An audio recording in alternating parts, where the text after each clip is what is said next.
Grandfather ইংলো আপনি কি বিয়ে করেছেন? হ্যাঁ জ্বালা, বিয়ে না করলে তোরটা আসতো কিভাবে করে? কারে বিয়ে করেছেন? দাদি রে। এ ঘরে ঘরে আত্মীয় হয়ে গেল না, বাইরে বিয়ে করলে তো একটা আত্মীয় বাড়তো। ওরে আল্লাহ রে, তুই চুপ কর, তুই চুপ কর। গ্র্যান্ডফাদার ইংলো, ওই যে ওইদিকে একটা বিল দেখলাম, এটা কেটা কাটিছিল? তোর বাপ কাটিছিল? এত মাটি ফেলেছিল কোনে? আমি খাইছিলাম রে, আমি খাইছিলাম। দাঁতে কিস কিস করে নাই বালু মাটি? মাই রে, আমি দাঁত ভাঙা দিব রে। দাঁত ভাঙা দিলে আমি আপনাদের বাড়িতে এসে গোস্ত খাবো না কিভাবে করে? গ্র্যান্ডফাদার ইংলো কি হাসতেছেন?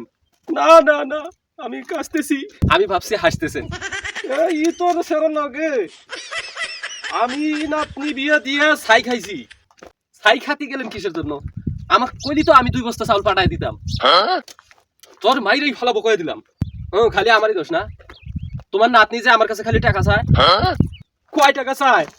আজ 1000, কাল 2000 টাকা চাইতে চাইতে আমাকে ফকির বানাবো। ওরে আমার নাতনি এত টাকা দিয়ে করে নাকি? আমি কেমনে কব? আমি কি কোনোদিন টাকা দিছি নাকি? শালা ই তোর নাতিরে যে কি করি আমি? আল্লাহ তুমি আমার উঠায় নাও। এরকম বলত নাতি জামার লগে কোনো দাদা যেন তার নাতনিরে বিয়া না দেয়। গ্র্যান্ডফাদার ইংলো কি যাত্রা করতেছেন? ओ भाई मारो मुझे, मारो मारो मुझे, मारो मारो। नहीं ये मजाक हो रहा है, एक सेकंड यार, मजाक हो रहा है।